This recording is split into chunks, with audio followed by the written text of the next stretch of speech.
Eclipse Secondary was not an ordinary school. It was the kind of place where the young minds of the future gathered, but beneath the surface of its reputation for academic excellence, a darker secret simmered. Among the students were those whose ambitions went beyond just getting good grades. They sought power, belonging, and recognition in ways that had little to do with the classroom.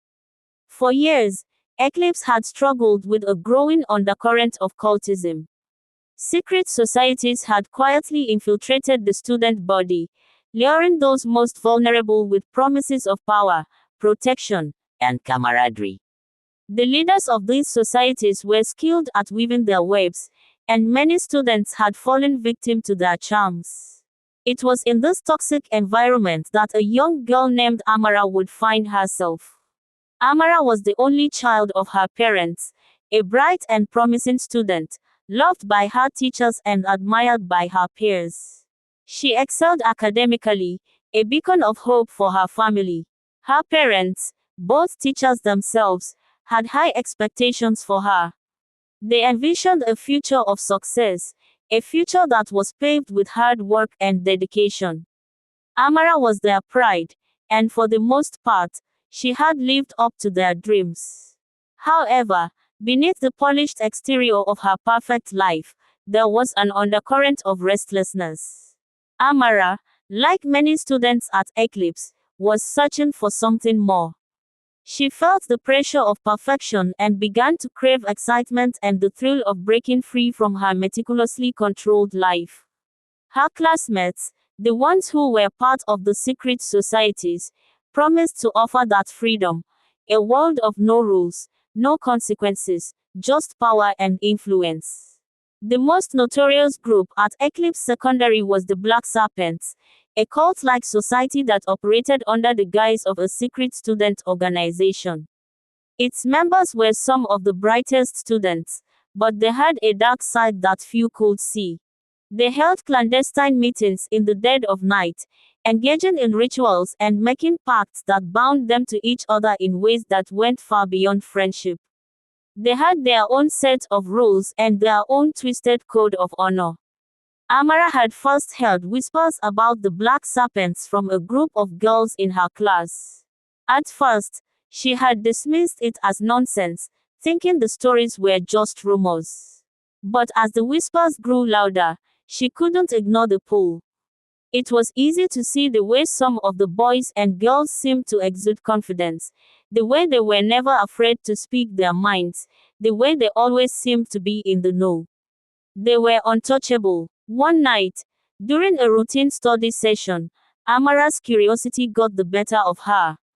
She overheard a conversation between two girls in the back of the classroom, speaking in hushed tones about a ceremony they were preparing for later that evening. "Are you sure Amara's ready?" one girl asked. "She'll be fine," the other girl replied with a wink. "She just needs to see the power for herself." The mention of her name sent a chill through Amara's spine. She had never been so intrigued by anything in her life. Who were these people, really? And what was it that gave them such control over everyone?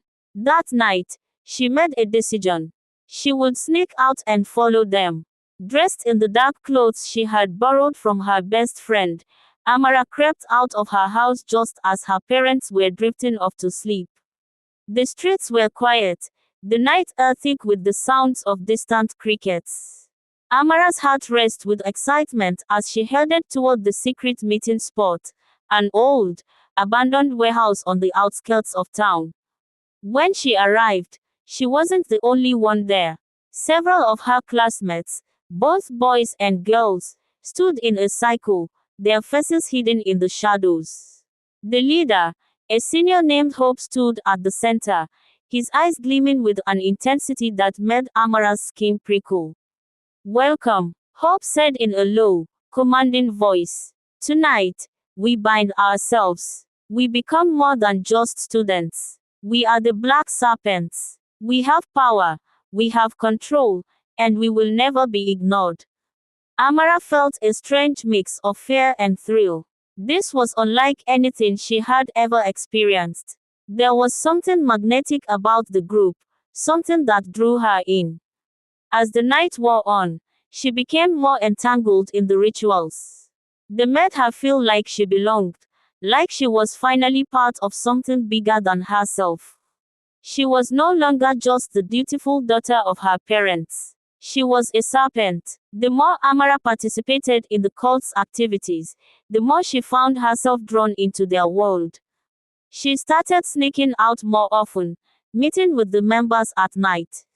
Soon, she began lying to her parents, telling them she was staying late to study or participate in extracurricular activities. They had no idea what she was really doing. The Black Serpents encouraged secrecy, and as Amara got deeper into the group, the more she found herself losing touch with her old life.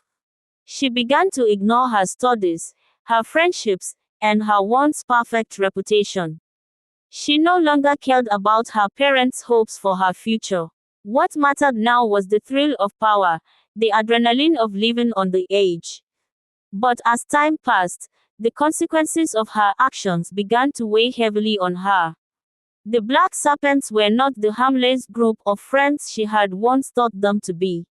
They demanded loyalty and obedience above all else. They controlled every aspect of her life. If she questioned them, if she didn't obey, there were consequences.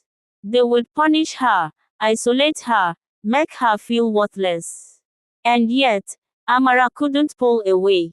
The fear of being abandoned, the fear of being alone, kept her bound to them.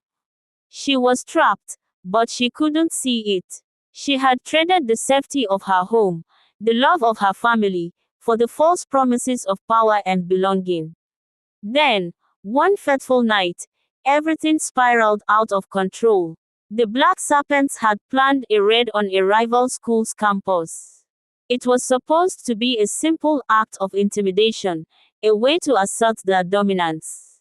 But it quickly escalated into violence. Students were hurt, fights broke out, and the police were called. Amara was caught in the chaos. When the authorities arrived, it was clear who the ringleaders were. Hope and several other high-ranking members of the Black Serpents were arrested on charges of assault and conspiracy. Amara, still in shock, was arrested too, not for the violence, but for her involvement in the group, for sneaking out of her home at night, for abandoning her responsibilities. The trial was swift. Amara's parents were devastated, unable to comprehend how their daughter, the once promising student, had fallen so far. They sat in court, silent tears streaming down their faces, watching their only child being led away in handcuffs. The judge's voice echoed in the courtroom as he handed down the sentence, a term in a juvenile detention center for the involvement in the illegal activities of the Black Serpents. As Amara was escorted out of the courtroom, she looked one last time at her parents. They were broken, lost, and heartbroken. They had no words for her, no consolation. The girl who had once dreamed of a bright future was now locked in a dark, cold cell, a shadow of the person she had once been. In the quiet of her cell, Amara thought about her choices. She had let herself be led astray by the false promises of the Black Serpents. She had given up her family, her future, all for the thrill of power. And now, she was paying the price. The tears that fell were not just for her lost future, but for the parents she had betrayed. She had been their hope, their dream. But now, she was nothing more than a prisoner, both physically and mentally.